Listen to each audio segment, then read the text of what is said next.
All right, we're back. We're live again, once again, on a Sunday night, Monday morning on this side of the world, the AllStar MMA live show. We're going to be diving deep into UFC Vegas 71, as well as other, hot topics, newsworthy items in the world of MMA later on at the back end. Patrick is joining me, of course. Auger. I always like to say your last name, man, because I know how to say it, and as well, it's just I don't know, it just has a twang to it, Like I feel like it's unique. All right. Anyways, before we were getting on here, we're just talking about MMA media, and I think we always talk about MMA. You and me always talk about MMA media and how crazy it is, and like the landscape of MMA media and how tough it is. And one thing is that a lot of guys that come into, and girls as well, that come into MMA media, they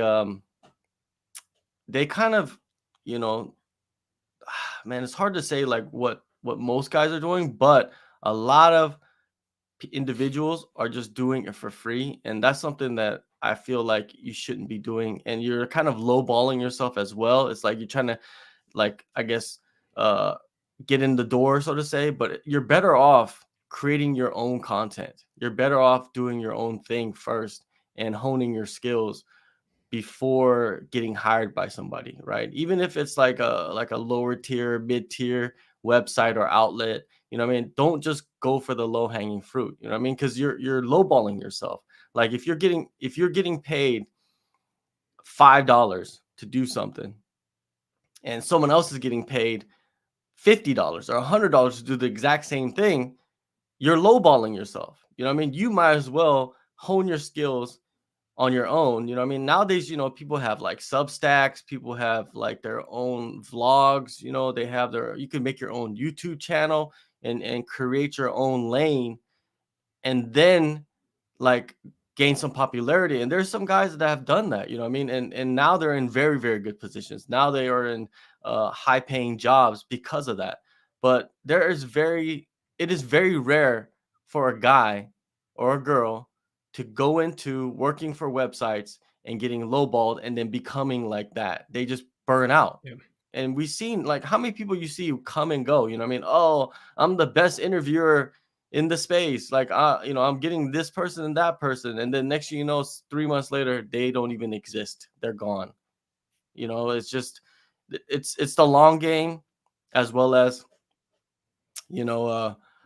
persistence and consistency, and like just kind of knowing your worth as well, and then seeing like what you're good at or what you think you're good at, and continue to improve upon that, and don't think you're going to survive, because there's not many jobs out there, but don't lowball yourself from the start as well. Don't sit there and take, crumbs when you could get pieces of cake. What I mean? Don't do that. If you do that, it's just some advice for people. Probably the people that are listening right now, they're like, we're not into MMA media. So it's just like, all right, man.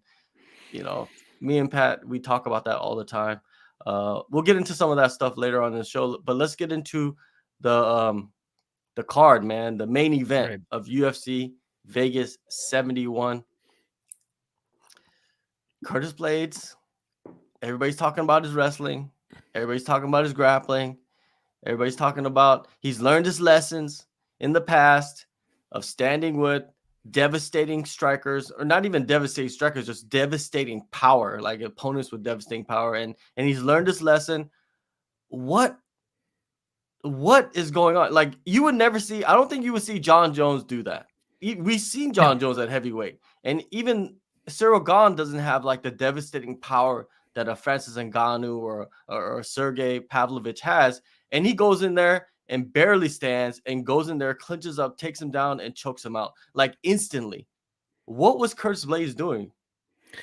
I don't know. I mean, this is a scenario where he got way too confident on the feet. I feel like he wanted to knock him out, right? He probably feel like it was maybe like 45 seconds in. He tagged Pavlovich after, like, he ate a big shot, seemed to be okay, and then tagged Pavlovich, and like Pavlovich's face got red and was clearly like a little stunned by it, and then thought, oh, okay, maybe I'm going to knock him out. And I don't know if this goes back to what happened with the Derek Lewis fight, right? Where like against Derek Lewis, he's piecing Lewis up. He doesn't need to go for that takedown. He goes for the takedown and just gets the worst absolute timing and gets knocked out, right? Like he's piecing Lewis up on the feet. In that scenario, he can just keep throwing. And so I don't know if it's a combination or what, but this is exactly what Blaydes didn't need to do from a fight IQ standpoint, right? Like he didn't try and clinch until he got rocked. He went for a takedown, a terrible telegraph takedown straight at Pavlovich after he's already wobbly on the feet. And he didn't even feint going for a takedown for half the fight, right? Like he did I think I counted 3 small feints, but he didn't grab the leg, right? He didn't try and go for the fake takedown, so to speak, just to make Pavlovich think about it. No, didn't do that at all. And he got knocked out for it. I mean, this is an example of some of the worst fight IQ I've ever seen. You've seen what Overeem was able to do to him in the clinch, right? And I'm not saying that Pavlovich hasn't grown from that, and maybe he can defend that now, sure, but you didn't even test him, right? You didn't even test him up against the fence. It wasn't like Blaydes went for a takedown, pushed, and at least got a clinch against the fence and then got overthrown. No, it was he got wobbly and then he terribly tried to grab and clinch and go for an awful takedown and he went down. And that's just some of the worst fight IQ I've ever seen, man. It breaks my heart too, because Blaydes should have probably fought for a time. He's so much better than he performs. Like he should have been a champion a long time ago, to be honest with you. Like he has the skill set. Yeah. Like I've always thought that he would be the one that would give John Jones the most problems if he went in there and did the proper things, like you said, with fight IQ, with game planning. And, now that you say that, it reminds me of his last couple of fights, like the Derek Lewis fight, of course, but even after that, right? The Jairzinho Rosenstrike fight, how that played out. But then there was the Chris Daukaus fight where he went in there and got the knockout against Chris Daukaus, built his confidence a little bit more. And the Tom Aspinall fight didn't go any further than a minute or 17 seconds, or no, sorry, Right. 15 seconds, right? So his last two fights was 17 seconds and actually 17 seconds in the second round and 15 seconds into the first round. If he would have fought like that against Tom Aspinall would have probably knocked him out too. Yeah. I would think so, right? Because Tom Aspinall is a better striker than Curtis Blaydes, right? And that overconfidence thing, it is a thing in MMA. It is a thing in fighting. Like guys that go in there and get I don't want to say lucky, but they land the perfect shots on the feet, even though they're not the better striker. It happens all the time in fighting. Look at Derek Lewis. Derek Lewis has built a career off that. Yeah. You know what I mean? Oh, yeah. Of just landing bombs. And that's what Curtis Blaydes did in his last couple of fights. He was landing bombs. He was standing with strikers. And everybody, they were like, okay, Curtis Blaydes has the perfect skill set to go in there and derail this hype train. And when he did tag him, he tagged him clean, but Pavlovich didn't seem like he was affected at all by the power of Curtis Blaydes, man. He ate those and he marched forward. And Pavlovich is striking. His boxing, especially, is very technical. The way he moves forward, his stance is real tight and strong. You know what I mean? He's never leaning. He's coming in with different angles. If you watch the slow motion replays of everything that he did, man, his angles that he's throwing his punches are different every single time. And a lot of it's straight down the middle between the gloves. You know what I mean? It's beautiful to watch him strike. You know what I mean? He doesn't look like a striker. When you see him, you would think that he's going to be clinching and wrestling with somebody. But Pavlovich, man, he's a beast, dude. He is legit. If anybody stands and trades with, that's why I hope Francis Ngannou comes back so we could see Pavlovich versus Francis Ngannou. You know what I mean? That's a fight that would be, you would do in Africa or in Russia or something. You know what I mean? It's like a movie. It's like a movie. Last night, I finally sat down and watched Creed 3, which I thought was the worst Creed out of all the 3. But I like the Creed movies. You know what I mean? But I thought it was the worst one. You know what I mean? The legit worst one. Just the story was there's too many. They just kind of ran through it. You know what I mean? Even though it was super long, they just ran through it. Anyways, Pavlovich, he's a monster, dude. Curtis Blaydes, If he went in there and he would have struck and then, like showed him the takedowns from early on, you know what I mean? And even clinched with them against the fence. But Pavlovich is a big boy too, as well. Man, Curtis Blaydes looked bigger than Pavlovich though. When they kind of like stood next to each other. He's like Pavlovich's size, and like that's the thing is if Blaydes is throwing those punches at first, especially after he stings them, because you're right, I saw a mild effect to Pavlovich when he got stung, right? Like he wasn't wobbled or anything like that, but he seemed a little bit more cautious for a second, right? Like he clearly got stung by a punch, but that was the effect of Curtis's striking. And if you do that and then you throw in a takedown, right? There you go. Like you set up the striking so that Pavlovich is worried about getting stung or he's got to be a little bit more careful. And then you make, a double leg or go for something. Perfect. But yeah, Blaydes continued to strike with him and it made no sense. And yeah, it sucks because I doubt wherever, like Francis Ngannou, I can't see coming back. I really can't, especially given the UFC's take on it, right? Like from a contract perspective, they don't want to send the message, hey, this guy thought he could go make more money. He's back with us now. It's whatever. Like, I mean, they really don't want to do that if Ngannou gets anything outside of the UFC. Like, if he gets a boxing match, even if it's a small one, or if he goes to somewhere else, like, they don't want to bring him back. But, yeah, that would be by far the most, like, who's going to win fight, right? Like, it's two guys with crazy power just probably swinging and throwing, like almost guaranteed first half a round finish, not even first round finish, like first 2.5 minutes, somebody's getting rocked. It'd be awesome. But it's also, one of those things where I still think we don't know what Pavlovich's ground game is really like. Like we saw what Overeem did to him, right? And that, I mean, he got tripped and then he was done. It was over. And so you see John Jones, like you said, go in and just, take down Gane and just easily submit him. If Pavlovich hasn't shorn up his game a ton in 5 years, which is possible, but if he hasn't shortened it up, then Jones would run right through it, right? Like Stipe, who's gonna do exactly what he did against Ngannou the first time, right? Just take him down, grind him out, do what he's got to do. If Pavlovich has made those strides like Ngannou did, right? Where like he came back and all of a sudden he was wrestled against Stipe. Nobody thought he was going to ascend to that level. He's doing all that.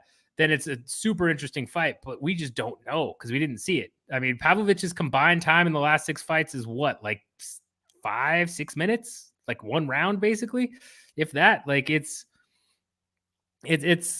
just a scenario where we don't really know what he's capable of. It reminds me so much of Ngannou 1, right? Like the first time Ngannou fought Stipe, he was knocking everyone out, and they thought he was going to knock Stipe out, and they thought it was going to be the next big thing, and then Stipe like just killed his hype train by wrestling him. That could easily happen.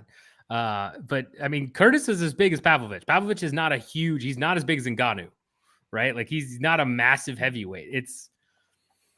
I don't know. It was a weird fight. It was a weird fight night card all around, but to see Curtis go in and do that, it's weird. And I'm still, I can't say, oh, Pavlovich is the next big thing for sure. Cause I don't know about his takedown defense. I don't. I'm super disappointed in Curtis Blaydes. Like when a parent says like, you rather get your ass beat than say, I'm super disappointed. Right. But, if you look at the stats, right, the fight stats, they're pretty like all on Pavlovich's side, even though we saw Curtis have a little bit of success earlier in the round, right? If you look at the total strikes, 36-14, like he doubled, right? More than doubled. And then significant strikes, more than doubled that. Head strikes, 30-11, right? Pavlovich is looking to headhunt all day. And even the body strikes, Pavlovich was hitting the body, 6-1. Curtis was kicking. But that's the thing. It's like, should he been kicking more? He should have been faking the takedowns more, maybe grabbing the single leg. But, man, you don't even know how hard that Pavlovich hits, though. His hammer fist might hurt. You know what I mean? Who knows, right? Terribly. So it's interesting. Here's my thing, though, because I agree with you there. I mean, Pavlovich has unreal power. We know that. But Curtis has been in there twice with Ngannou. I can't imagine that Pavlovich hit harder than Ngannou. Maybe as hard max, but like that's another reason why I'm so disappointed. It's not like he'd never felt that power before, right? Like he's been in there 2 times with Francis Ngannou, eating big shots from him. He ate a huge shot from Mark Hunt when Mark Hunt still had power. Like I can't imagine Blaydes hasn't felt that power before. And you're right, leg kicks, like why he didn't try and stay more at distance, throw leg kicks, go for the fake takedowns, and eventually clinch. I don't know, man. It's a mystery, man. It is. Because a team could game plan for it, but once a fighter steps in there, you know, it's his decision to. You could hear his corner multiple times yelling like level change, and he just wouldn't do it. Like for like the last, I think 30 seconds to a minute before the fight, before he got rocked, they're saying go for the level change, and he's just not doing it. And it's like, well, okay, like that. There you go. Well, it's all done and dusted, man. Now, Sergei is on a 6-fight knockout streak where it's 6 straight first round knockouts, barely any sweat. You know what I mean? And the thing is, like, that's a good thing for optics, like for promotion and all of that. But is it good? Is it a good thing for Sergei, like with his training, with his mentality, right, heading into fights? We don't know. You know what I mean? We don't know until like he loses. Then if he's gonna real, you know what I mean? Yeah, he's playing slots, so he's very comfortable, right? He's very confident. It's just, you know, can he go to the next step? Because there's still some fighters out there that he can face that are going to give him problems. It's even on the feet, you know what I mean? Even like Cyril Gahn is an interesting matchup because Cyril Gahn will keep the distance, and you know Pavlovich is not going to wrestle unless he does when he goes in there against Cyril Gahn. Who knows? But I doubt it. We never seen him wrestle, right? And when he did, well, he didn't even wrestle. He just got taken down by Overeem. But yeah, let's get into like what are the possibilities for Pavlovich now. You know what I mean? Everybody, before we get into that, make sure you guys go into the descriptions, download the AllStar app. Actually, the app is on the screen. This is part of the app. We have fight stats on there. You can make picks. And let me get so number one, you got, of course, John Jones and is the champion. And it looks like he's going to be facing Stipe Miocic, but that's not a done deal yet. You know what I mean? They're still going back and forth. Dana's playing with them in the media. You know what I mean? Stuff like that's going on right now. You know, the whole deal. You got Cyril Gonson at number 1. Pavlovich is number 3. Blaydes was number 4.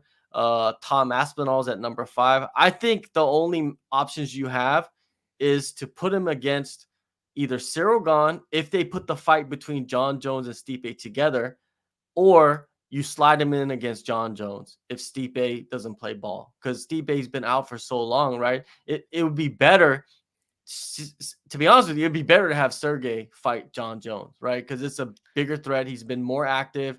And I think more people would be interested in the fight. I don't know about casual fans. I don't know if casual fans even know really much about Stipe, to be honest with you, right? People talk about the popularity of Stipe. Is he that popular? Because Russia, they love fighting. Like that whole area of the world loves fighting. And I guarantee you they know Sergei, right? They support Sergei to the fullest, right? So what do you think is the best option? Well, so there's a couple things, right? Like, so Stipe's popularity is interesting because to a casual fan, right? He's not the super exciting champion. He's the dude that, like, most casual fans know him as the dude that stopped Ngannou the first time, right? In a very boring way. And so they're not necessarily like super fans of him, but they at least know who he is. They know he's good. And so when you've got somebody like Jones, who's got a little bit more popularity, Stipe is a great B-side because it's like, okay, this is a real threat. I know, like, a casual fan's gonna say, okay, I know who Stipe is. That's a big deal. Let's watch this fight. Pavlovich, the interesting thing here, right, is like, Russian fans aside, which, I mean, right now, geopolitically, right, Russia's got a lot going on. So there's all that. But that all aside, they've been putting Pavlovich mostly on fight nights. Like, this wasn't an ESPN fight night, right? Like, this was an ESPN Plus card. Like, that wasn't very stacked beyond. He's been on these cards where he hasn't got a ton of exposure unless you're going to be a hardcore fan watching. Yeah, maybe the highlights are up there, whatever.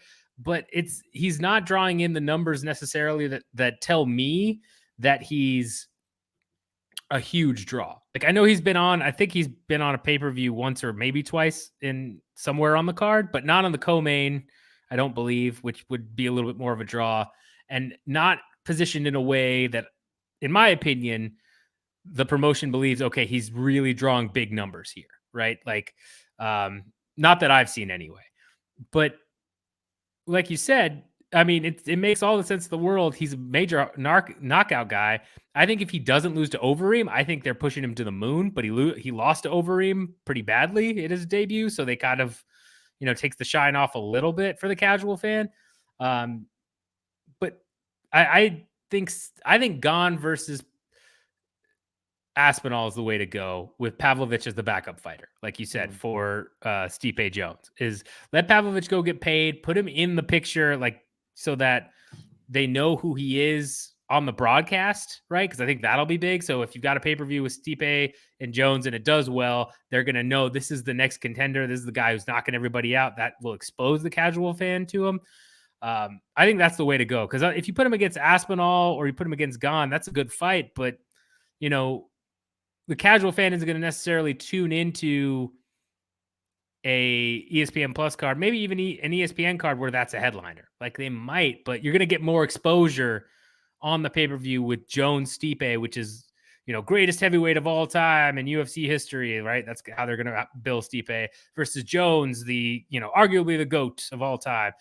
You're going to get a lot more casual viewers there. Put Pavlovich on screen in that. Like, I don't know that you have him come and enter the ring necessarily, but you do something where you put it on screen and you make sure that he's shown to those viewers. I think that's the best option for everybody. Yeah, I think from what you just mentioned about him being on just fight nights, he's only been on one pay-per-view, and that was the fight against Derek Lewis. Other Right. than that, he's been on fight nights continuously. He was on a ESPN card way back in 2019. And even the AllStar Overeem fight was on a fight night. You know what I mean? Like they must not think that he is worthy of pay-per-view cards, or just maybe the time didn't match up for him to be on a pay-per-view card. But the UFC, they'll switch things around, you know what I mean, to put somebody in. And sometimes, you get some weird fights, weird heavyweight fights on pay-per-view cards. I don't understand why they would not put Pavlovich on a pay-per-view card. He's known to just go in there and spark people, right? Just vaporize his opponents. Yeah, I think that's the best option, is like you make him, because nowadays the UFC is all about the backup fighter for some reason. Like, they change their tune on that, right? It's like, oh, you want to be the backup? Sure, I don't mind that. So yeah, you signed the deal, John Jones versus Stipe. Pavlovich is like the Russian dark shadow over the matchup, right? If someone pulls out, he slides in and fights them, and I would like to see that happen. I would like to see, Sergei be that dark shadow and even slide in for some reason, like somebody, you saw to pop somebody, that stuff happens. It's happened to John Jones, Man. right? Oh man, if someone is gonna save this recording and go back if Jones pops. Yeah, you got some picograms, right? You got some picograms on there. They raised the levels of picograms, so maybe they won't pop them anytime soon. Yeah. But yeah, it's just Sergey deserves it, right? Like, in this world, in the UFC now, the Endeavor era. That's what I like to call it, the Endeavor era. It's not about who deserves shots, right? We've seen it, right? It's like the whole trilogy between Juliana Pena and Amanda Nunes, right? It's like, why are they even putting that fight together? You know what I mean? There's a huge arguments against that, but I guarantee you there's been backdoor dealings of, why, when they did the rematch, you know what I mean? Stuff like that. You know what I mean? You don't know what is in the contracts, right? That's one thing that's great about contracts. You don't know what's in them, right? Unless the fighter or the management or the promotion reveals it to you, you don't know what's going on behind closed doors. And Sergey, man, I hope he gets his opportunity, because he's earned it, man, off merit. Like, look at the names that he's crushed in the last 4 fights, dude. Like, Blaydes, Tuivasa, Lewis, and Shamil. Even Shamil is a pretty solid win, right? All first round finishes too. His last 2 before this were all inside of a minute. Man, that's insane, right? He just goes in there, and he's not a slow starter.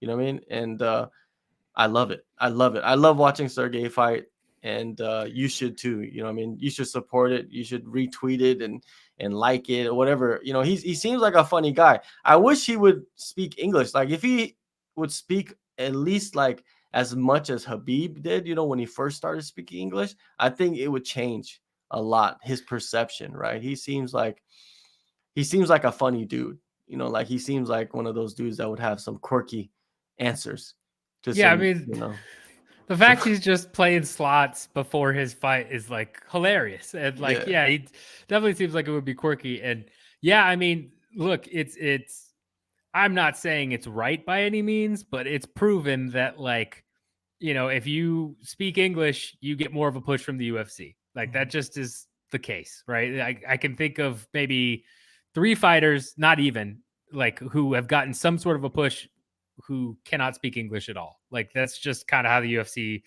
operates. So yeah, I think that would help him. I think honestly, depending on the numbers that he's drawing, right? Because the thing is, the UFC has always been a numbers driven business. But when they had the Fertitas there were exceptions made, and there was kind of a like, all right, this is based off of merit, or hey, here's a bonus here. There was a little bit more wiggle room. Once Endeavor bought it, like it's now just a pure numbers game. Like you said, merit does not matter. If you cannot consistently pull certain numbers, they are going to make you the longest mountain possible. And we're talking now social media metrics being like a huge part of things, Mhm. right? Like they go through all those little clips from UFC countdowns, from anything on ESPN Plus, interviews. They go through and they analyze all of that, and they say, okay, this is who probably has the potential to be the next biggest star.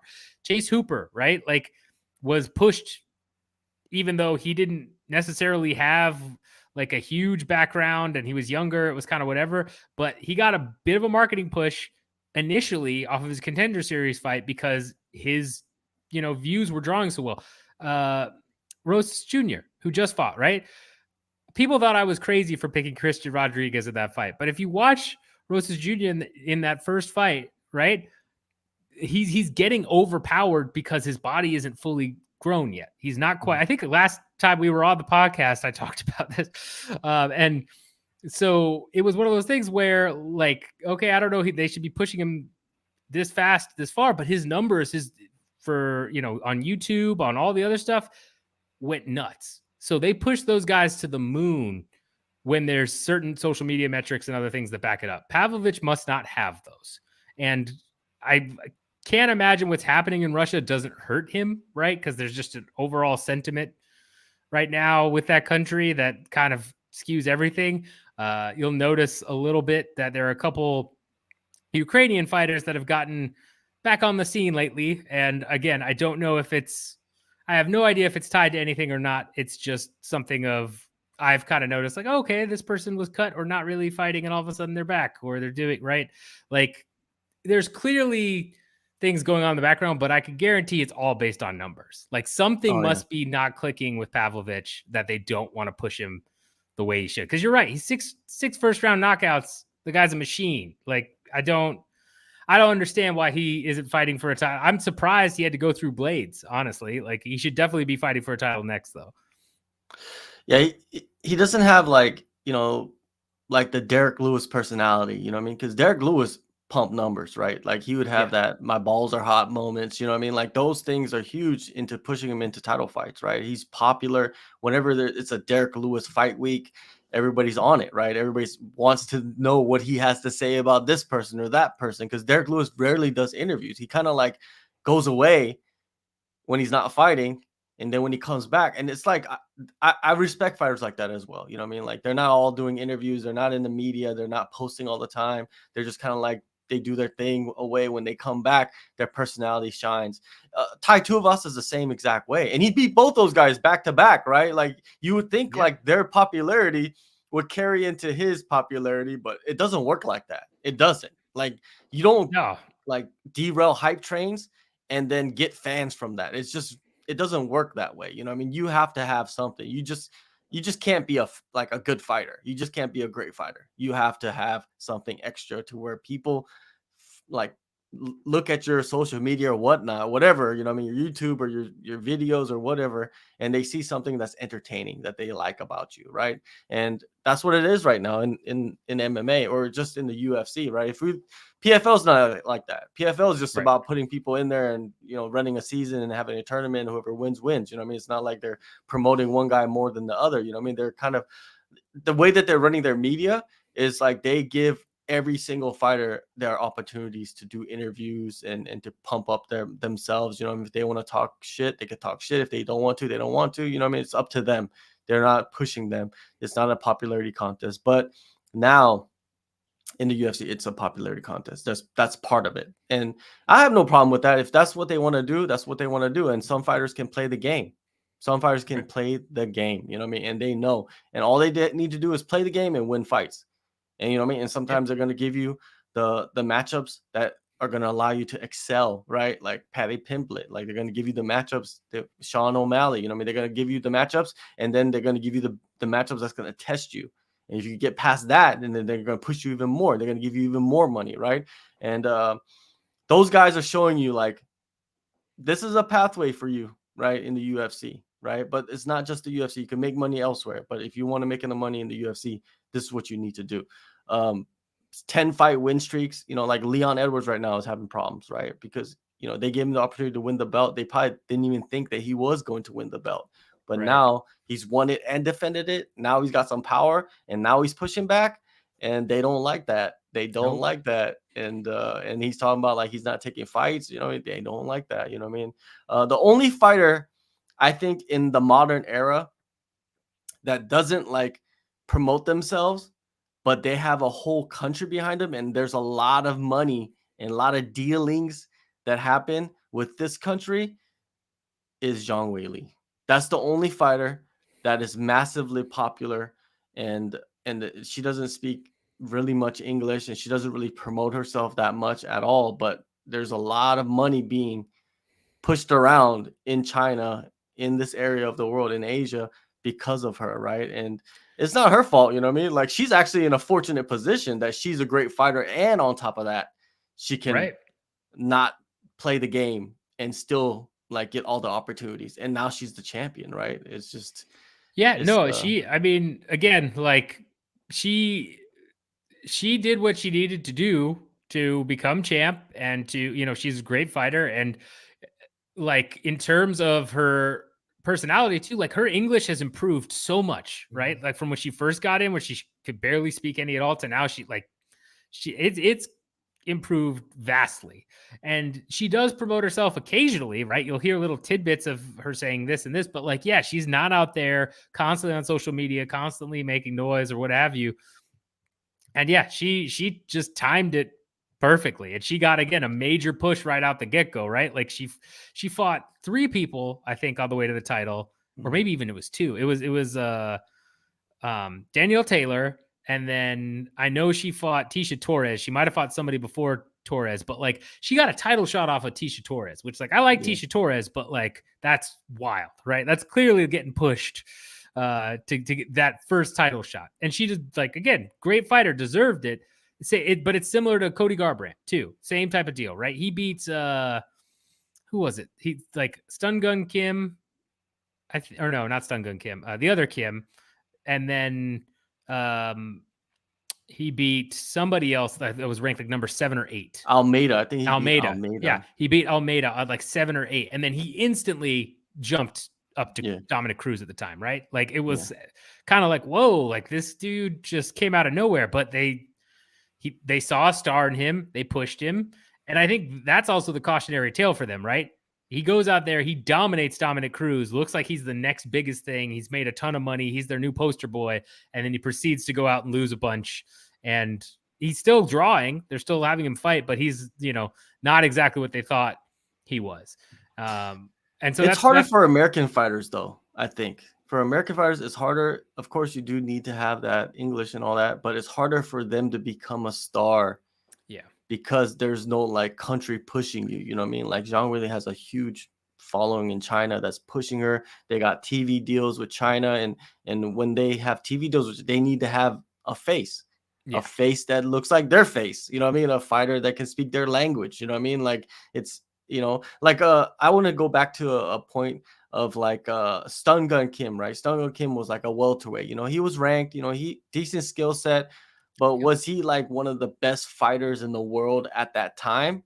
No, but the reason why he was getting paid so much more than, let's say, the Korean Zombie when he came in, because Korean Zombie was the more popular fighter, right, at the end of the day, Right. and probably the more skilled fighter for his division, and he went way further. But the reason why Stun Gun was getting paid way more is because he was the first one. Yeah. He was the first one when they started to do the deals with Korean TV companies and all that, right, and selling their rights to Korean like networks. Stun Gun was the guy, you know what I mean? He was the guy that was in the top 15 and blah, blah, blah. And he got a lot of the money. And then the guys that came in afterwards, they kind of got lowballed from what I heard, you know what I mean? From what I saw. I And yeah, and I mean it's that unfair. It's unfair, but yeah, that's it's just what happens. I mean, like as a general rule of thumb for business, and this comes from a movie. I forget which movie it comes from, and the movie is not like that good overall. It's like whatever, but like a great rule of business, a line that sticks out to me from this movie is you've either got to be first, you've got to be smarter, you've got to cheat to make the most Mhm. money, right? Like and so if you're first, right, you're gonna get a bonus because, like you said, you got the whole country. I mean, look at McGregor, right? Like now McGregor had the skills to back it up, but he got Ireland behind him and look at how far he went, right? And then Yeah. you've got a couple of Irish fighters coming in after him. They're nowhere near making that much money. Even if they were as skilled and they were as, putting out crazy knockouts, they're not going to make as much as McGregor did. And they're not going to have that same initial push because McGregor was first. You're right. Weili is the first in terms of China. And yeah, I mean, she's reaping the benefits of it. Oh, And for sure, dude. yeah. She's a multimillionaire. I guarantee it. I Oh guarantee yeah. she's a multimillionaire Without a already. doubt. The day she won the title against Andrade, UFC went and doubled their TV deal with the CCP. They went Yeah. and they literally doubled it that next day. That's how big she was. She was number one on Weibo, right? Like Yeah. she's making an ungodly amount of money, which good for her. She's a And great fighter. Yeah, like, it's And if awesome. her But management was right, you know what I mean? If her management oh yeah, was, proper, they would use that to leverage in negotiations, right? When they re-up, like, yo, you guys are making this much money with with the networks, and the main reason is because of my fighter, you know what I mean? If you're smart, you know what I mean? If you know what you're doing. yeah, Even me, I'm not a manager, but that's what I would be doing, you know what I mean? To leverage and get Whaley as much money as possible right now. Because fighting, the window of opportunity to make money is shorter than I think any other sport, right? Any other sport, yeah. I most mean, likely, boxing right? is the only one that like I think boxing is technically shorter just because you don't make any money in boxing until you've got the belt, right? Like Yeah. and so like really and in MMA, like and this is something that is missed a couple of times, right? Because everybody talks about how bad the fighter revenue is, which is true. It's fighter revenue share is low, but in MMA, right, you've got people that can be in that mid tier of like 50K, 50K, or even 80K, 100K, something like that. In boxing, it's pretty much like 2,000, 3,000 until you fight for a title. And then it's like life-changing money. But your window again is so short because if you don't get that title shot, right? If you're just the perennial contender, you make nothing. Like it's wild. But yeah, it's one of the shortest by far. I'm hard pressed to think of another sport where the window is shorter. Yeah, it's crazy. Let's move on to another major topic from UFC Vegas 71. Make sure you guys hit that subscribe if you're watching right now. Leave your comments. I see some of you guys' comments. I'll throw them up in a second. Bobby Green, man. Like when I was watching that fight, like live, I didn't see what happened. I just saw like Jared Gordon drop, so I thought like something hit him. Well, something did hit him. He dropped and he defended himself for a little bit, and then Bobby Green was able to like press the legs to the side and get the TKO finish, right? And I think this is something that we need to talk about is the difference between an headbutt and a clash of heads. What did you think that was? Because you probably watched it on the replay. Was it a clash of heads or a headbutt? So, I mean, this is the tough thing about it, right? Is like on the replay, because of the way Green was trying to throw that strike, I think it was a clash of heads. I don't think it was a headbutt. Like a lot of people I know said he's leading head first. It's like, that's how Bobby Green throws. Go back and look at other fights. Go look at the same fight literally a minute before. They're like, Bobby Green is known for his unorthodox strike. The commentary talked about it the entire fight, right? He keeps his arms down. He comes at weird angles. Part of that is throwing in weird ways. I think this was a clash of heads where he came at the same while Jordan was trying to counter, or Jared was trying to counter, and clash their heads. And yeah, I mean, like, now should it still be a no contest? Yes. Like, I think that was the main factor in that determining. I think Keith Peterson did a terrible, terrible job at stopping the fight. I also thought he had enough of an angle that he probably should have been able to see that. But if he doesn't, right, fair enough. Like, it's split seconds in there, but then like he let Gordon just eat 5 shots straight to the face when Gordon was out. That was awful work.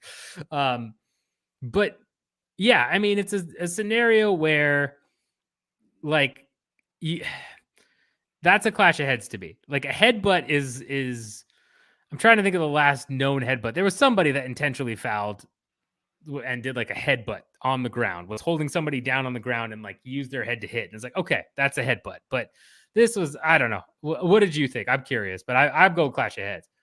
Well, the thing is, like, if Keith Peterson, the ref, I mean, I don't want to blame the ref, but if he did see that from a good angle, he could have stopped the fight, right? Gave Jared some time to recover so the fight can continue. You know what I mean? Just like a nut shot or any other like illegal technique that happens in a fight, right? But I guess he didn't see it, you know what I mean? And Jared just dropped, and then Jared did throw up a submission attempt. Maybe he was on autopilot. I don't know, right? And that's Bobby Green's argument. It's like, yo, if he was that concussed from the headbutt, why was he trying to submit me? And I had to get out of that submission so I could get the TKO finish. And that's a solid argument, to be honest with you. But it was a clash of heads. It was like, it wasn't a headbutt. Some people are calling it a headbutt because Bobby Green was throwing his punches. Like, there's a lot of people that throw like that. You know what I mean? And sometimes, their heads clash. Because what if you throw like that and the other guy's throwing at the same time? Yeah. That's a clash of heads, right? A headbutt is intentional, right? Intentional. Yeah. And I think a lot of people online don't realize that. A lot of people online are just like, oh, it was a headbutt. It's a headbutt. There's the terminology, man. A headbutt has some negative connotations to that, right? Like, you intentionally went in there and tried to damage somebody with your head, right? And it's funny that both of them are ball-headed as well. You know what I mean? It's like a perfect headbutt. It's perfect headbutt situation right there, scenario, right? But yeah, it's a clash of heads. And the only problem that I have with this is that I don't care about the no contest. It should be a no contest because it was an accidental clash of heads. And it was the fight was stopped right after, right.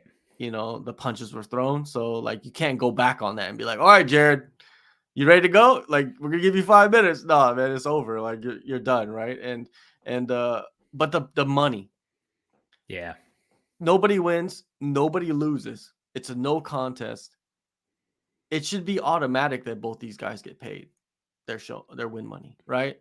And there's a problem with that as well. It's like, why is there a show and win money still in this sport? I have no idea. You know what I mean? And I don't understand why fighters are not like negotiating that, right? Like, negotiating to get flat fees more. I know certain fighters do have that, but you have to have a certain amount of power to go into a boardroom, right, with your agent and the UFC brass to kind of just say, yo, I want a flat fee of like 200,000 or something like that. I think Mighty Mouse was getting flat fees. Yeah, Mighty Mouse. Yeah. And right? I think Ferguson and Cerrone both negotiated where it wasn't like completely flat, but it was like 50 grand win bonus or something out of like a 300 grand purse. Like a much smaller fee, like 20% was a win bonus instead of the 50-50 or something. Yeah. But yeah, I mean, it's a structure that exists simply to keep costs down, right? That's another way to keep total fighter revenue down, is you only pay out, they tout like, oh, this guy's on a whatever contract, but they only pay out half of the money if you win. And this is a scenario from a business perspective the UFC loves, where like, it's a, it might get some negative reviews and press or what have you, but they don't have to pay these guys their win money. And Bobby Green, especially, right, is a more tenured fighter. He's probably got a sizable show and win. And so like they don't have to pay that, which is great. Keeps costs down for them. And yeah, press will complain, fighters will complain, but is anything going to change? I don't think so. What, No. And it's The metrics are going up. When people complain online, that means Yeah. the UFC is being talked about more, Yes. right? Their popularity is growing. It doesn't matter if it's negative or positive because those same people that are complaining are going to still continue watching the next week. Right? Exactly. Well, exactly. Like, I mean, this is I don't have the sources to prove this yet, but I am working on this, and I think it's true. Is that if you look at Colby Covington, right? That dude, from a viewership standpoint, for his fights, has never been a real big draw. Like, I mean, he had the lowest rated ESPN night against Robbie Lawler in New Jersey, and it was an afternoon card, but still, like, it was a terrible low rating, 300K or something, like crazy low for the UFC.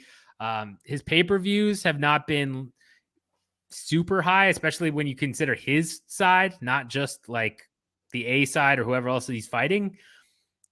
He's never been that big of a viewership draw, but yet he gets pushed pretty hard. I think it's because what you're exactly talking about, because he creates controversy, right? And then people are talking about the UFC, and it's not even about the fights. It's about what Colby Covington said and all this other stuff. Like, yeah, the negative stuff only raises the UFC profile. It's in this particular sport, all press is good press. It really is. And so, yeah, when people complain and say, well, you get 10 articles that say show and win money has to go. Those 10 articles have been coming out for years. Like, man, when I first joined Sherdog, like, I'm pretty sure, like, within a week or two, somebody had just written an article about how show money should have been abolished. That was 6-7 years ago. Like, it's not going away, man. It's yeah. It's not going away until the fighters join forces, like, the X-Men, and go out there and battle against the. I don't watch X-Men. I just seen, like, right, but I know what X-Men are. But they're battling against somebody. There's got to be an enemy, right? The enemy is the organizations, and somehow get a good deal going on, But the last time we spoke, we talked about like some like committee being formed to help the athletes, but that's not about fighter pay. That's about commissions, dealing with the commissions, not even with the organizations actually. So it doesn't even factor into that. But yeah, man, that's just the shitty part of that situation. Of course, there's no winner. Jared Gordon, another fight with controversy surrounding it, you know what I mean, which sucks for him. He took some damage, and like, I mean, I know you said that like he can throw up the submission and stuff, and so it might have been there. But dude, I've seen fighters. I went to an LFA show once where after the fight, the guy won, but he got rocked hard, and I forget, it wasn't Miles Johns, but it was somebody else he was training with, and like, he got rocked hard, survives, wins the fight. We're sitting at a bar after the fight, and like, we're talking and all this other stuff. And all of a sudden, like, this guy's just like, wait, like, where am I? And like, his coach has to be like, you're fine. You're at a bar. You won your fight, whatever. It's like, oh, okay. Like, I didn't realize, like, and like, he like came out of it then. He was talking with people. He was doing, like, people don't understand concussions, man. I had a concussion once when I was younger. I was talking everything normal, and then I like came to, like, that happens a lot. Like, so it's, it's autopilot is, I'm sure you can find clips of talk about fighters who win fights after they get rocked really hard. They don't remember the rest of the fight. They're like, I'm glad I won. Like, it's nuts, man. Yeah, like, dude, the damage that these fighters take, man, in fights, it's scary. And Gordon sometimes. took that for Gordon took that. It doesn't get his win bonus after getting knocked out after his last fight, where he didn't get his win bonus when he definitely should have, in my opinion. Like, just when fighters post on social media after their fight, their loss, even when they win, they're like, hey, everybody, I'll thank you for the support, and I'm okay. You're okay and they're okay is totally different definitions. Okay, like, me okay is like right now I'm okay. Like I have really no broken arm or Right. no concussion. Like I'm okay, you know, and no torn muscles. You know, my ankles are all right. You know, what I mean, that's to me, that's okay. They're okay is like complete, like you know, like Dude. yeah, It's Chad Mendez. The story about Chad Mendez after, I think it was I forget which Aldo fight, but it was one of the Aldo fights. And he talks about like, he was like, I was all right, but like I could barely walk. Like my legs were so swollen. I was peeing blood like for a day straight. It's like, dude. And he's like, but I I'm was fine. I okay. was like, But I'm yeah, it's okay. like, I'm fine. It's like, Yeah. what? Like, It's like yeah, I'm dude. alive is I'm okay for them. You know, it's Yeah, completely different. exactly. That's why It's you gotta respect the fighters, man, when they step in and they go into these wars and then they come out and they're just like still walking around just normal. And I've been at shows and I've been around fighters, man, and after shows they're asking people like, "Yo, do you know anybody that could get like some Percocets or so just any kind of painkillers, right?" And I'm just like, yeah, you do need some, man. Look at you. Like you just got knocked out, right? And you took a beating before that for a good couple of minutes. So understandable. The next thing that I wanted to get into, and it's the final thing before we get into some of the newsworthy stuff, is the fight between Jeremiah Wells and Matt Semmelsberger, right? Because that was Mhm. just a crazy fight, just overall crazy, just the way that things happened, and you know, judging has always been something that comes up, and I think this fight is the epitome of like what is judging, like how do you judge the fight? And from what I know, is that damage is number one.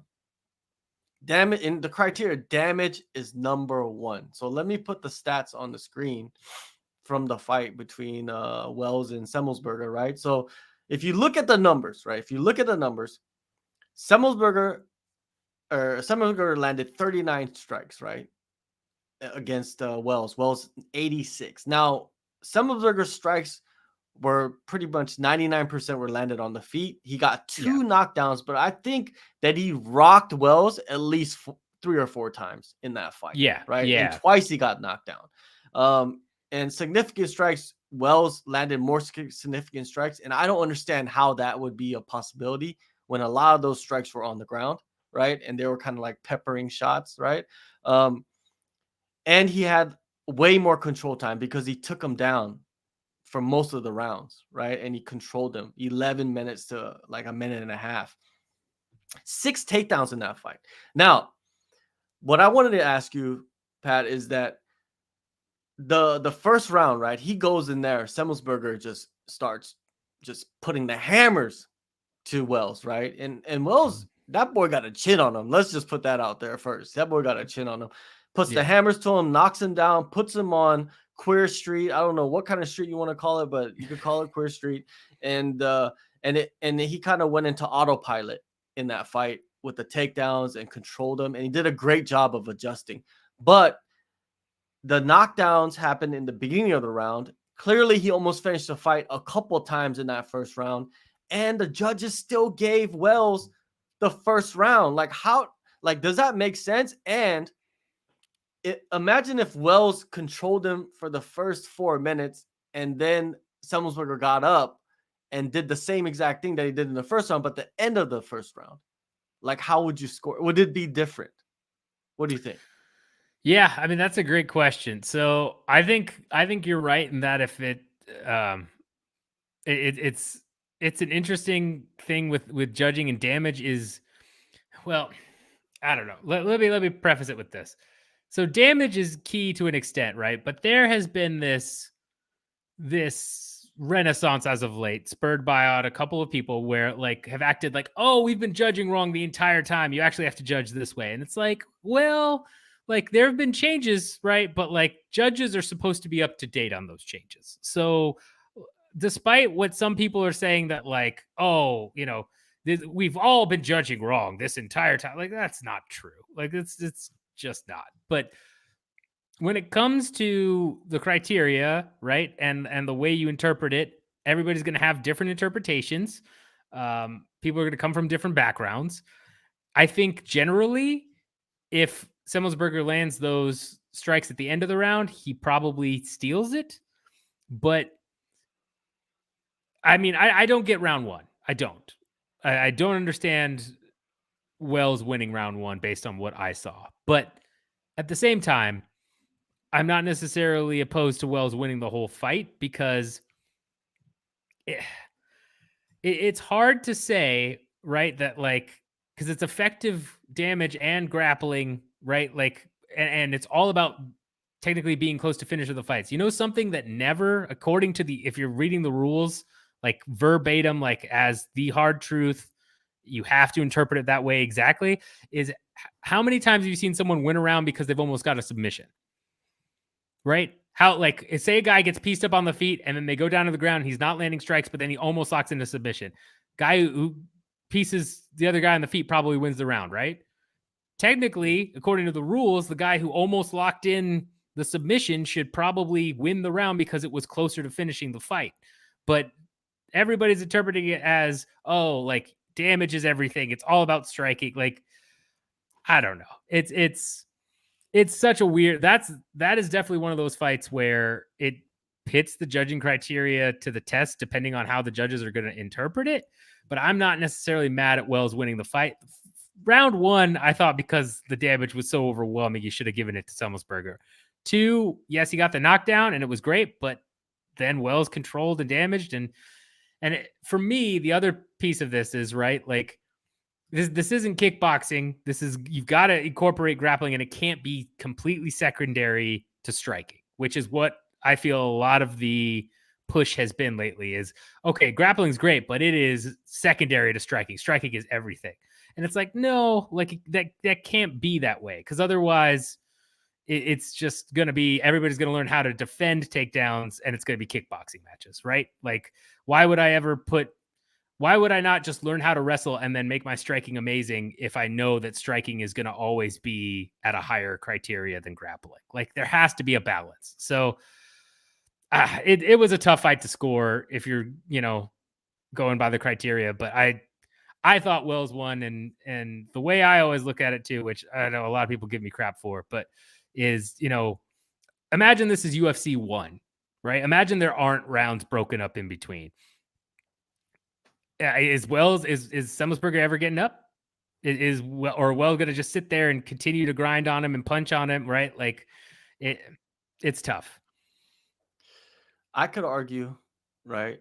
Or actually, I could agree with you that you could argue easily Wells won the fight, right? Because in the second round, he did get some hammers put on him, but he did control the fight for most of the round, for pretty much all the round, and did land punches from top, and some of them punches were significant, right? And Semmelsberger was not able to get up, man. It was just like he could not get up. He wasn't even working to get up, and you're just draining the clock. You're losing, and when you're on your back, it's just part of the sport now. It's like you're losing when you're on your back, and you're getting punched, you're getting controlled, and you're pretty much having no offense at all, which kind of negates a lot of it, right? Which I could see the argument for the second round, right? Third round, clearly Wells won that round, right? He took it to the ground and controlled and did the most damage, right?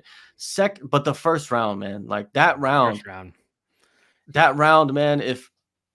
man, it's just that round. How do you give it to Wells? Like how? What's wild is that, the scorecards are what, 30-27, 30-27 for Wells, and then 29-28 for Semmelsberger. Like, that's the wildest. Yeah. It's like this, okay? Let's put it into football terms, okay? And I don't know if this is going to make sense, but it might not, right? Let's say like you had the biggest hits on defense, right? Like every first and second down, your defense would just crack the shit out of the running back and the wide receiver and sack the quarterback. But then on every third down, they would get a first down. Yeah. And then eventually they get the touchdown, right? That way. Right. Who wins the game? Guys got the touchdown, man. Yeah. Exactly, right? Yeah. So if it's a game, then in fighting, right, that like Wells won the fight, right? Because he was the one who advanced. He was the one who kept the game on his terms, right? But if you're thinking about fighting, like damage being done, clearly Wells after that fight took the most damage. Right, clearly. He was Yeah. the most concussed, but Yeah. he lost the game. And I think that's what it is. I think but I wish it would be more clear though every week. Just more consistent, right? So like the fighters understand like okay, and you know what's funny about that is Adesanya's career is built off of him defending against the wrestling and winning the Yeah. fight on the feet, right? Which is totally opposite from what Wells did, right? Right. Yeah. And you gotta this is just the evolution of the sport, man. Like Yeah. you gotta Yeah. like have a coaching staff, you gotta have strategy, you gotta have a skill set to negate, and you gotta be prepared to negate what the other guy is good at. And clearly, Samuelsberger wasn't ready for Wells's wrestling at all, right? Because Yeah. it didn't even like really defend well against the wrestling. It's just like he slammed him on his back, like lifting him up in the air. Just he just wasn't ready for it. And I'm not gonna argue that Wells. I'm mad about Wells winning the fight, but I'm just mad that the criteria doesn't make sense to everybody, and Okay. even me week by week. Yeah, I mean the criteria, like the problem is, speaking with judges one time where I was allowed to shout out to Kansas Athletic Commission, who is always trying to, they are always trying to reinvent the stuff, doing open scoring, trying to really like push the limit. Even if you disagree with what they're doing, they're trying to evolve, right? And I got to sit in on a show where I judged from home, and then I got to sit in on the official like meeting afterwards, and they would have a meeting after every card where like the commission would get all the judges together and say like, okay, we all agreed on this fight, we all agreed on this, great, we can go through. All right, here's one where we had a crazy split decision. What is everyone thinking here? Like and they would make the judges who went off on a crazy split or whatever defend their decision. Like it was really well done, and it like brought stuff out of the sport. But the most interesting thing to me is, right, like these guys all came up from, like, it's not guys that are going and doing John McCarthy's course and then all of a sudden getting plugged in. Like these guys all worked their way through the commission or came up under boxing guys that then moved over to do this type of judging. So they're all trained differently and they all have different perspectives on what the stuff is. And they try and adjust to the criteria as it's written, but they were definitely trained to look at different things. Like the one guy in one judge in this particular fight was like, oh, well, like, how did you score this? And I said, oh, I scored this round because, there was some bleeding and some damage. So it was a pretty even round. So I thought bleeding was, the deciding factor. Like that's what I saw. And he said, well, I get that, but blood shouldn't come into play of it. And then they had to be like, well, no, that's actually part of the scoring criteria. It's like, oh, like, where I was growing up, like that's not how it was done. Like, he literally said something like that. It's like, all right, like, and again, this is a low level show, right? This is So they're trying to. But that's where it starts, though. You know what I mean? Oh yeah, that's where it starts. Well, and that's again why these guys are like. That's a huge shout out to Adam Rohrbach and the Kansas Athletic Commission, because he's at those shows. He was at that show, like pushing these guys at these low level shows to be like, no, you gotta know this. Like you gotta get like. Right? Like he's pushing these guys to get better. He's the only commission athletic director. I would suspect Colorado does it too, based on some of their stuff, but they're the only two I know that are like constantly pushing to have better judging, better, stuff for the fighters from a commission standpoint. And so, yeah, it's just a different world, right? And some of these guys, I mean, who's the one that was on Chael's podcast that had that terrible scorecard, and then everybody remembered that he was on Chael's podcast just talking about a bunch of stuff. It's not Derek Cleary. It's maybe was it the guy from Connecticut or something? Maybe, yeah. I don't know if it was Saul or Derek. It's one of the judges the UFC always uses, right? And he talks about his judging criteria, and it's like, holy crap, this guy's judging. Like, it just is what it is, man. It's if you're a judge, yeah, you should just be like spitting out the criteria verbatim, right? If you're trying to explain it to anybody, basically, you should not have your own interpretations of the criteria. If you do, then you shouldn't be judging, because you're not following the rules that are out there for everybody to see. Like you could go see the judging criteria. It's pretty even insane, the judging man. criteria is kind of vague, right? Like there's no, like, in certain instances, people interpret it one way and it's like, well, it doesn't explicitly state that this must be in this order. It just says that. I'm trying to think of what I'd have to go back and look it up, but like there's a couple of vague areas, right? Like it's inevitable. That's not a fault of the commissions or the ABC, whatever. It's just that's how it is. So there's got to be some interpretation, but it should be a limited interpretation within that defined rule set, right? Like, it's like damage. Like, it's so hard to tell. It always cracks me up when people are like, he was landing the bigger shots. Is like, you have no idea what that guy actually thought hurt or not, right? Like, how many times have you been at a kickboxing gym and you've heard a crazy loud slap from a kick that like did nothing, but it just like made this crazy noise? It's like, you don't know what hurts people or whatever. Like, so like, don't armchair. The whole significant strikes, dude. Those are it's just we could look at it. We could look at it and say like, yo, look, he landed the more significant strikes, but really, what is a significant strike? We have no idea. And it seems like optics is a huge factor now, right? Like what is shown in the fight, like the Leah McCourt versus Kat Zingano fight, right? That was a very, very close fight, but it seemed like Kat got the win because she cut Leah with that knee. But clearly, when the knee landed, it I don't know if it rocked her or not, but it didn't look like it rocked her. It just looked like it cut her. And then she was fighting and she was actually doing much better, even with the knee. You know what I mean? It just, the blood was everywhere. And people were up in arms about that as well. So it's a never ending conversation, man. It really is. And one last thing on it though, because I'm glad you circled back to significant strikes, because I meant to bring this up and forgot, is if you look at the definition of significant strikes on the UFC fight stats, right, or Fightnomics, whatever it was before, any distance strike technically counts as a significant strike. So we're talking like those little leg taps or those little jabs that barely touch you. If it's at distance, it's a significant strike. Jesus.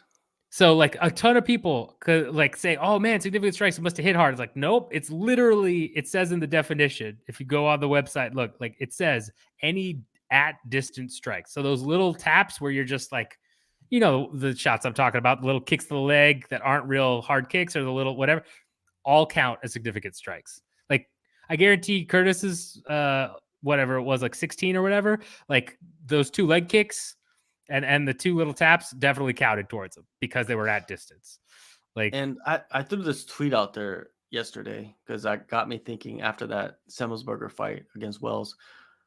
Are coaches watching how the judges are scoring fights earlier that night, if you're fighting like on the main card, to make adjustments to the game plan, or to kind of like have that in mind, so between rounds you would know what to say to your fighter to win the round or to get the round? You know what I mean? I understand that fighters are trying to finish the fight and all of that good stuff, but at the end of the, this is I don't even know if it's a sport. This is combat, right? So you're trying to win as well, because you're trying to get your win bonus. You know what I mean? You can't get a finish every single time. And it's just, I wonder if coaches are doing that. That's something I'm going to probably start asking people from now on, is like, does that affect you? I understand that you have to be in the back and helping your fighter get ready and prepared to go out there and perform. But I don't know. It's just, it bleeds into a lot of the other stuff that's going on, and you see fighters and coaches tweeting during the fights, like, and they're in the back. You're just like, they must be watching the fights. You know what I mean? They must be seeing like what's going on if they're sitting there on their phone tweeting, so. I mean, some don't even watch fights though, right? Like, I mean, Derek Lewis talks about he never watched any of the fights. He doesn't watch his own fights. Like, I mean, and some coaches, I've heard the same thing. It's like, no, we do not really tape study. We just focus on our fighter. It's like, all right, man. Like, I think that's a huge mistake. Like, I would agree personally, but I mean, mistake. But it's they got their methods. It's all right. Well, we're gonna move on to some other news outside of UFC Vegas 71. Nate Diaz, man, he always pops up. He's slapping somebody in the street. The man is 38 years old. He is 38 years old, right?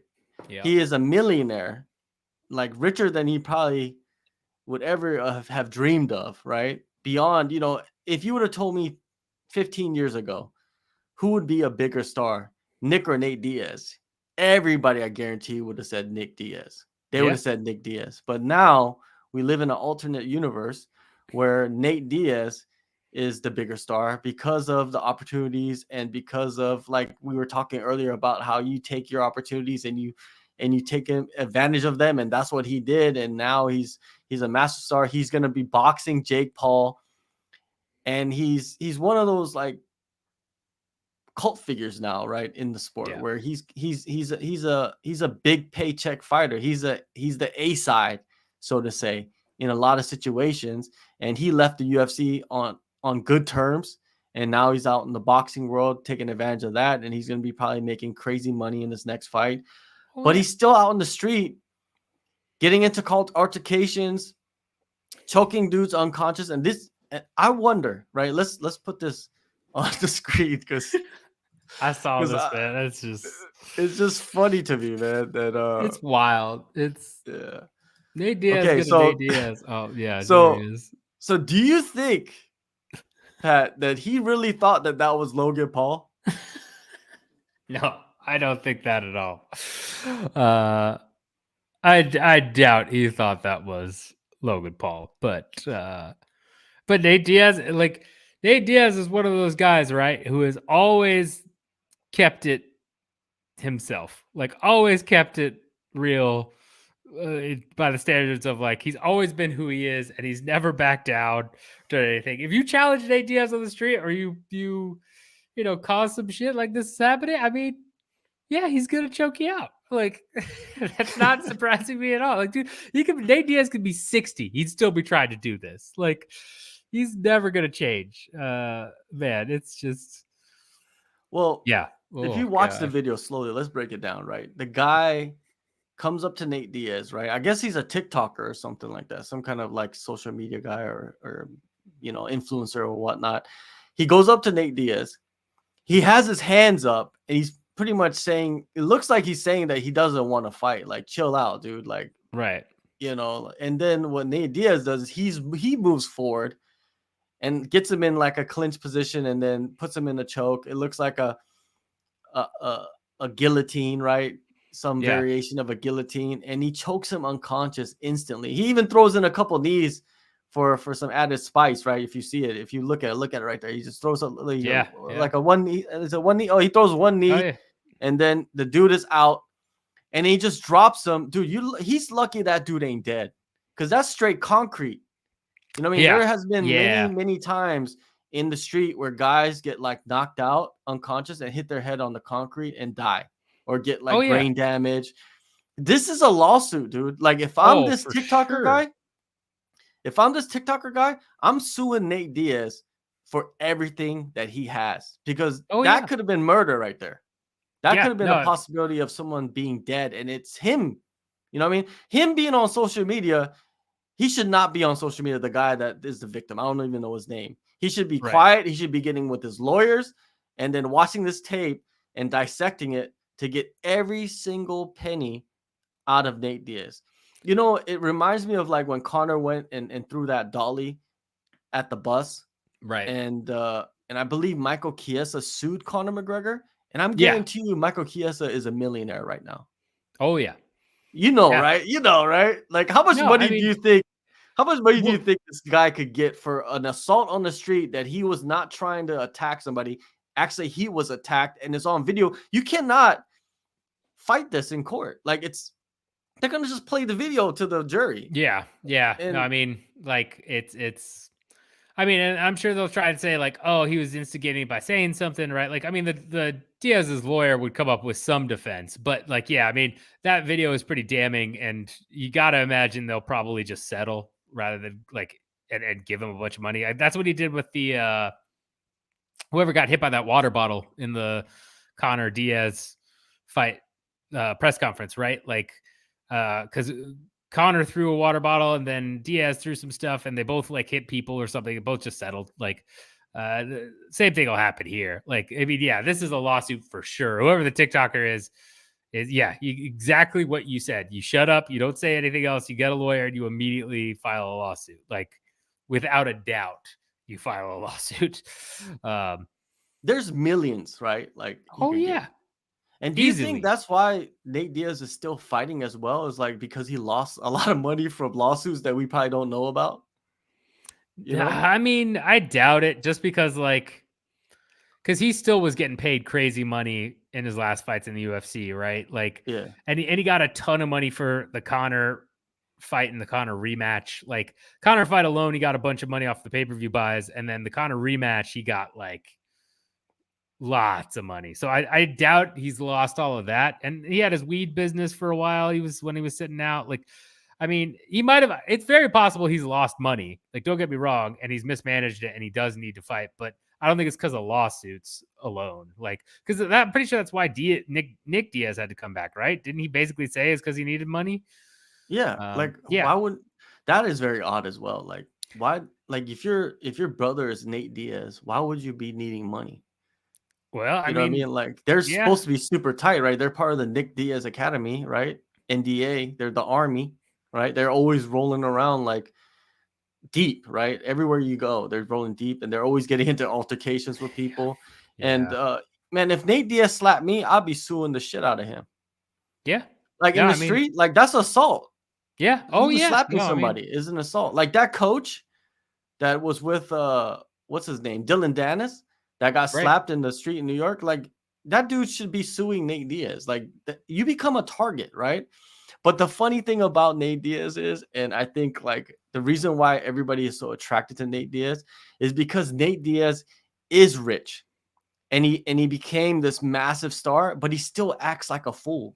Like he still Yep. acts like a regular person, He right? he Like is he's he the is the same guy he's been since he's probably been like 15 or 16 years old, right? Like that's who he is. Like, yeah, he has never changed. Like money did nothing to him. He's like, all right, like he'll still yeah. fight There's people. I remember when he went on the UFC on Fox show after he beat McGregor and was getting like the press push, right? Like he got on Conan O'Brien or Jimmy Kimmel or something. Like he was starting to get a press push. And he goes on the UFC on Fox, and it's just super awkward because like they're asking him questions. He's just kind of rambling, doing his thing. And then this is right after Ariel Hawadi got fired. He's like, "Where's my boy Ariel at?" Right? And everybody's just really awkwardly standing there. Like he doesn't care, man. He never has. He never will. Again, he'd be 60 years old. He's doing this shit in the street. I guarantee it. yeah, and that's why he's so popular. Like Yeah. this video already has like almost 8 million views, and this video. Imagine like on Instagram and all the other like we were talking about earlier about like how this is a metric, right, for Yeah. how popular you are. And Nate Diaz is that popular, right? And it helps to have like this TikToker or whatever this Right. influencer. It's so funny that that chick in the back right there, like when he has the choke in, she's like tapping him on the back, like, "Hey, chill out. You don't need to choke him." And he's just like, get the fuck away from me, bitch." Right? Yeah. Like that. Yeah. That's Nate Diaz, right? And that's why people love him. Yeah. But if you're his friend, like if you're his close friend, you would be telling him, "Yo, you can't be doing this, right? You should be walking around with security." Like I mean, if you're his close rappers get friend, you're killed probably. all the time, Mm.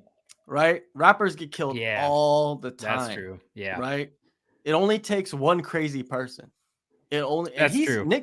Nate Diaz is out there like in the street, like he doesn't care, right? He's with his like crew and everything like that, but it only takes one. If his crew, if he's smart, he would have his crew. There should be somebody in his crew that's carrying weapons. They have to be, right? Like for protection, because someone's going to be crazy. There's going to be a crazy person out there, right? It's happened throughout history. People die. He needs to be careful, man. And I love him for it, but then at the same time, and like I'm concerned, like something bad's Yeah. gonna happen. And he has a huge fight coming up as well, a huge payday with Logan Paul. But it seems like in fighting, it doesn't matter because Javante Davis just fought, made a huge payday, and I think he's about to go to court for something. Was it domestic violence or something like that? Something like that. Yeah. Yeah, Yeah. I mean, something, right? And it yeah. doesn't affect fighters, right? It's just like they're kind of immune to it unless they have like a murder charge or something. They can't get out because they're Right. Yeah. in I mean, jail. like if there's like if they're arrested, I feel like where they're actually in jail for and held in jail, that's the only thing that stops it. But yeah, I mean, like boxing, MMA, combat sports in general, right? Like it's not held to the same standards that other professional sports are. I don't know that it ever will be in that regard, but it's part of what holds it back. Like the UFC, when they were on their trajectory, right? They got bought by Endeavor, all this stuff, and they were, Dana was touting, we're going to be the number one sport in the world, right? Like it can never be the number one sport in the world with that type of stuff. It's hard enough because a lot of people just don't like violence, right? So there's just a bunch of people who are like, I don't want to see that. But then this type of stuff where it's like, oh, one of your biggest stars just went out and did this. It doesn't matter. Like nobody's like, people are going to report on and be like, oh, that was a thing. And then he's going to go and box. It'll be fine. And, it's just, he's a free agent. He's a free agent. So it's like, he doesn't really belong to anybody anymore. But that doesn't give you the free pass to go out there and you're 38 years old, right? You have kids. Doesn't he ever think about that? Like, I can understand if you're protecting yourself, but there's ways to like keep yourself relevant without going out there and choking people out in the street and almost killing them. Even like you said, dude, he's 38. Like, why are you at a club at like whatever hour doing this? Like, yeah, man, I don't know, but people, he's yeah, man. I'm glad I don't live in America. Seriously, like that when I see this, I'm kind of glad that I don't live in America because you can't go anywhere, man. There's always the threat of like a fight or, and in America, the gun violence is crazy. So it's like very scary if you go out because you don't know what's going to exactly happen because you don't even have to be in any kind of altercation. You could just be at the wrong place at the wrong time situation, right? It's wild. It's messed up, man. It's crazy that here. It's insane here that like school shooting lockdowns are a thing, right? Like growing up, I never had that. Like I think, I did it like my senior year of high school or something, like where we like had a lockdown and like, but it wasn't necessarily like shooting related. It was just kind of like, oh, we got to practice this. Like, but yeah, man, like it's. When was Columbine? What year was that? Do you remember? Man. Was that in the 90s? Or was that no? 2000? I think it was early 2000s. Okay, so I finished high school in 98. So like, oh, it's 99. Okay. So right after I finished high school, that's when the Columbine stuff happened. So I had no, like, I went to school in the States, so I had no like lockdowns or anything like that. The worst thing that actually happened, like during my time going to school in the States, was the space, I think it was the Challenger exploding, or like watching it on live TV in school. Like I remember that's the last time they actually watched like that stuff live on TV at school. I was like there in elementary school when that happened, and we're like, what the, like you're little kids, you're just like, you don't understand. It was I remember like that was kind of like similar to like watching 9/11 happen, you know what I mean? But I was already an adult, just like it didn't seem real, but it was. I was at school and they specifically didn't put it on TVs. They didn't put 9/11 on TV and except in one area, and it was basically for teachers. Like they refused to show it to kids. It was like, well, yeah. It's wild. All right. Man. Well, man, if you're watching and doesn't matter what age you are, man, be safe and, try to keep away from altercations. You know what I mean? Because you never know. Like I've had friends that are not with me anymore because of altercations in the street. You know what I mean? And sometimes some of them were just at the wrong place at the wrong time and they just became a victim. So please be safe out there. And it kind of like saddens me that Nate Diaz is doing that right now at this age. Is crazy. One last thing, man, before we go. Yeah. We're going to talk about Francis, man. Let's put this on the screen. So Francis has been a free agent for I don't even know how many months now. And it seems like people are not biting on his negotiation tactics, right? We've seen BKFC owner come out and say that, he's asking for too much money. Other promotions have thrown offers at him and we've heard nothing, right? I think Bellator has shown interest, PFL won championship as well. And those promotions have been kind of tight-lipped on like what their situation is with Ngannou. And now Floyd Mayweather's out here talking about he wants to promote Francis Ngannou's boxing debut. And I think this is probably going to be the most likely outcome of him returning because MMA ROI, I talk about return on investment. And I think the amount of money that Francis Ngannou is asking for, the promotion is not going to make back. They're going No. to lose money on Yeah. Francis Ngannou. So the only logical thing is to have him box someone, right? And Mayweather is the king, right? He's the king of the boxing pay-per-views, and him joining Mayweather Promotions is actually a match made in heaven for what Francis Ngannou wants.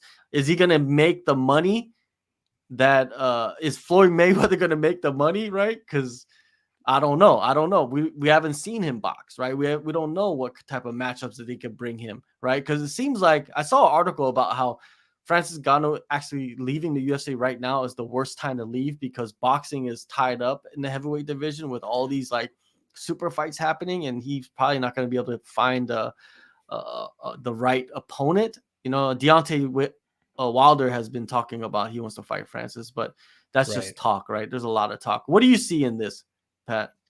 Yeah, no, so this has been an interesting thing because I think part of it is being pushed by MMA companies or certain people out there in the media that are favorable with certain MMA companies saying like, "Oh, he messed up. He should come back. He really screwed up." But like here's the thing. He split with the UFC when in January? Like it's still this year, so like max you're talking 4 months that he split with the UFC.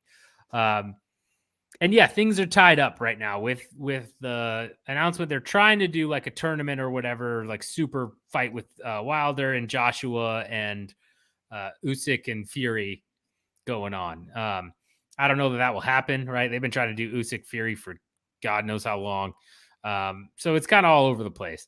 But Ngannou 100% still made the right call, in my opinion, because one, we're still talking about him, right? We're talking about, oh, like, what if he fought Sergei? What if, what's he doing? Like, even just checking in on him, he's still making news. He's not completely irrelevant. And two, all he has to do is fight one time as a headliner of a boxing promotion that does just decent numbers. Doesn't have to be a big pay-per-view, doesn't have to be a huge thing.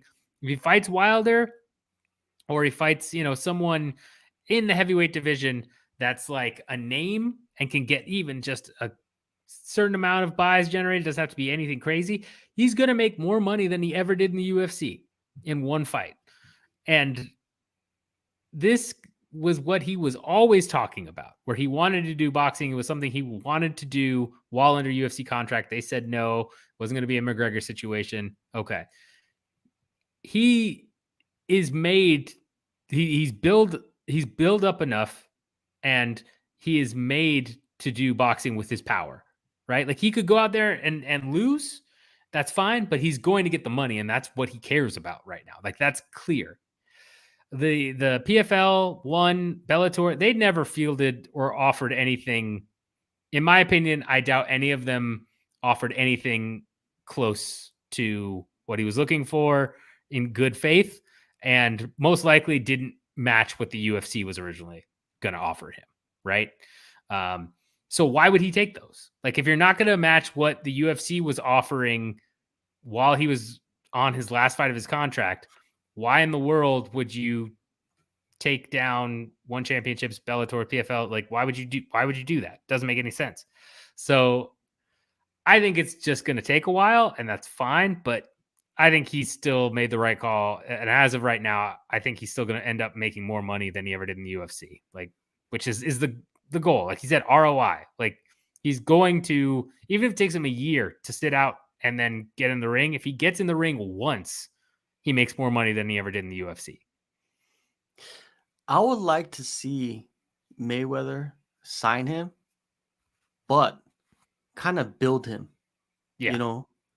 Build him, like get him fights that he's going to get paid, probably more than he's going to get paid for any fight that he takes in the UFC or any other promotion, but then build upon it. Don't jump into the deep end and fight Wilder.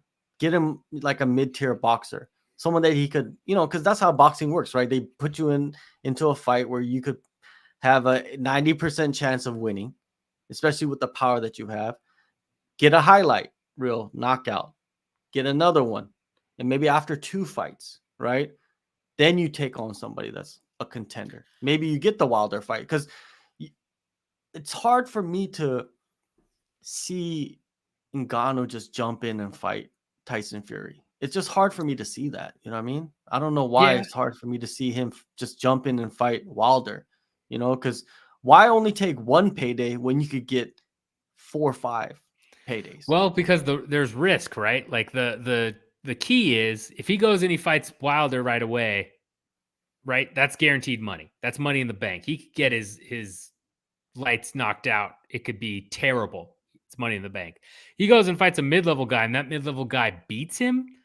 Then suddenly the hype train's dead. Look at Clarissa Shields, right? They've been trying to build up Clarissa Shields in PFL, right? Like they were trying to build her up or whatever, and then she lost. She struggled, and then she lost, and like now all of a sudden, I haven't seen, I haven't seen her promoted at all. Like it's risky. Like whereas you have Clarissa Shields go in there and fight someone bigger right away. Like, I mean, I remember I was at UFC 245 in the media room when she came back there and they were talking about having Shields fight Nunes, which would have been a disaster. But like it again was like hey, like there's interest here. But the minute she lost and she struggled, like it's over. And so that's the thing is maybe Ngannou is as good as we think on the hand and has as heavy hands as we think, right? And he goes out there and he's able to win a couple of fights and then earn his way in, but maybe he's not. Like, I mean, look, that's part of the reason why,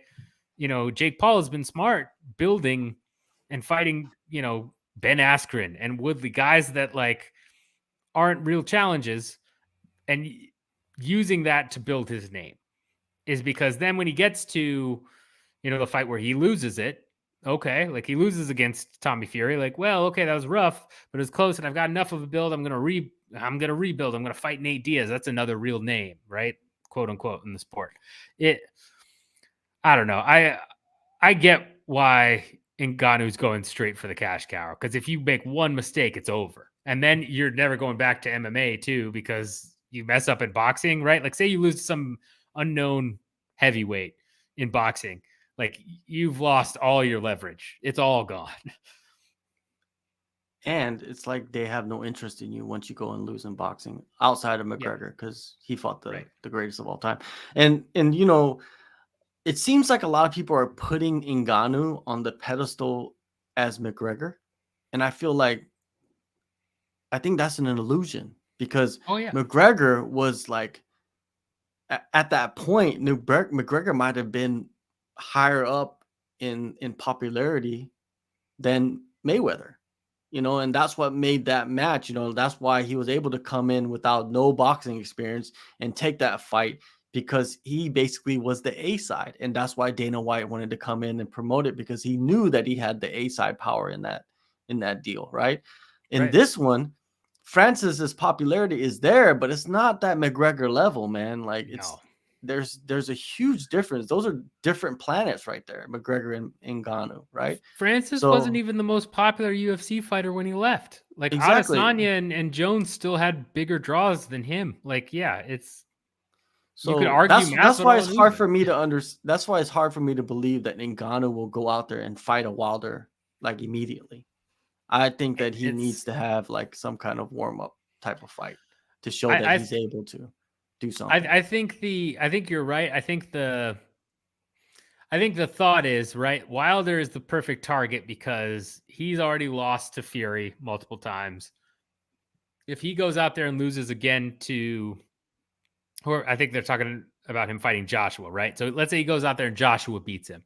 Like then Wilder, like you said, in boxing, you lose a couple of times and suddenly it's Wilder's built enough of a name for himself that he'll be around as long as he wants, but you need a bounce back. And what's a better bounce back than going out there and saying, oh, I'm going to fight Francis Ngannou, man. Like he's a real threat. Like he's all right. Like similar to what Conor did. Conor loses a couple times, then he goes out and he fights Cerrone at welterweight. And it's like, I love Donald Cerrone, but I mean, Conor was always going to outmatch him like pretty easily. And you take a step back and you get something just to get a win so that you have he's back. That's what people were saying. You remember that when he beat Cerrone and everybody was like, oh, McGregor's back. It's like, are you sure, man? It's just Donald Cerrone, like an older, out of weight class Donald Cerrone. Like, are you all right?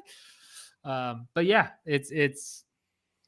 that's kind of the name of the game. So I think that's why Ngannou was probably hoping for that. He was probably hoping that Wilder wasn't going to fight Joshua and that he could kind of be that bounce back fight for Wilder. Especially if Wilder loses to Joshua, I think Ngannou's probably happy because it gives him a real opportunity to step in there, and that's a real clash of worlds, right? Like, okay, that's a perfect fight for Wilder because he's not fighting for a title anytime soon. Why not make it? So, yeah, I don't think he's going to fight Fury or anything like that, unless Fury just really wants to go Mayweather's route and do exhibitions. If that's the case, if he's really retired and he's doing that, then sure. But otherwise, it's going to be yeah, that's what Ngannou's hoping for. We'll see what happens, but I get it. I get why he chose to do what he did. I just wonder if Ngannou wants a career in boxing. Like, if is he just there for a quick flash in the pan, or does he want to kind of have a 5-year stint in boxing? Like, that's, to me, it's, I don't know that for sure. Like, he hasn't really come out, and has he said anything to that effect? I mean, he said he wanted to box and he's always wanted to box, but I mean, there's a big difference between wanting to and then going out there and getting a career out of it, right? Like, I think it'll depend on his success. Like, if he goes out there and let's say he just bombs Deontay Wilder, knocks him out cold, right? Then Ngannou's got a 5-year career in boxing if he wants it, probably. Like, he'll be viewed as a guy that's a real threat in the division and can fight other heavyweights and all that stuff, just because of that win alone. But I have no idea. I would lean, because he's getting older. He's still relatively young, but like, I would lean he probably doesn't. He's probably much more like, all right, I'm going to go ahead and make my money, and then I would guess he tries to go back to MMA in some capacity. But we'll see. I mean, depends on what he's really looking for, because this is the time to strike while to go get the money in boxing, and then once he gets that big money fight, it's up to him what to do. But yeah, man, it's always been interesting to follow, like, how this all plays out, you know what I mean? And hopefully they get something signed soon, because it seems like every day it's moving, it's ticking. It's like your value is dropping, right. and that's just the reality of the sport. It is, but then again, like, that's what they say, but it depends, because look at McGregor, look at Diaz, right? They sat out for years at a time, and everybody thought Diaz is relevant. Okay, he lost to McGregor. He hasn't done anything. He came back.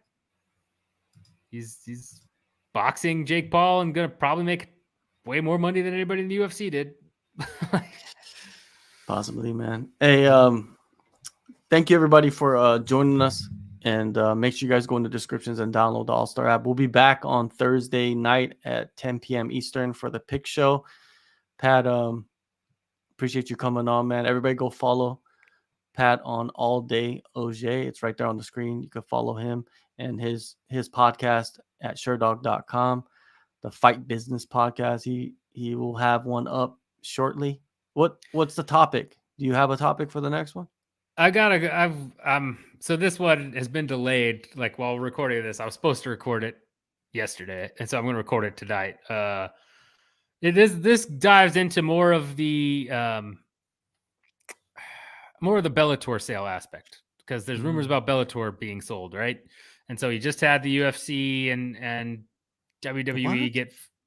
Oh yeah, so WWE and UFC, right? Like, they did that whole thing, but Bellator, like, there's chatter about Bellator being for sale.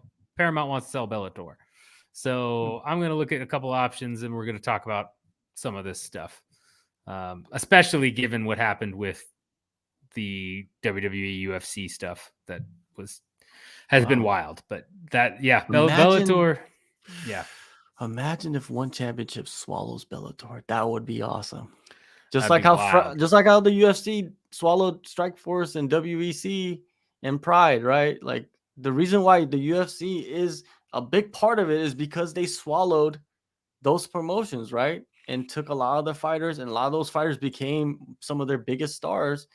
Daniel Cormier being one of them, right? Now he's one of the mainstays of the promotion. Bellator and one championship, or even like PFL buying Bellator, right? Like, that's exciting to me, to be honest. Yeah.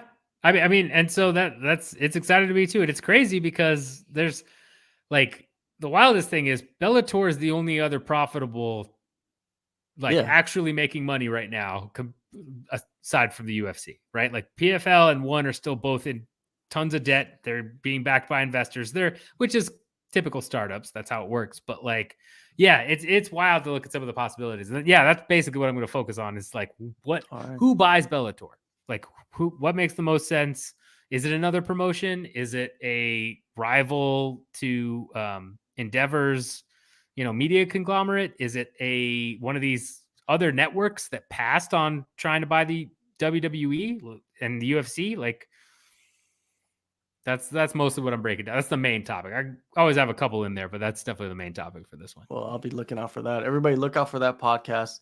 It's some interesting stuff in this sport. And make sure you guys return on Thursday night.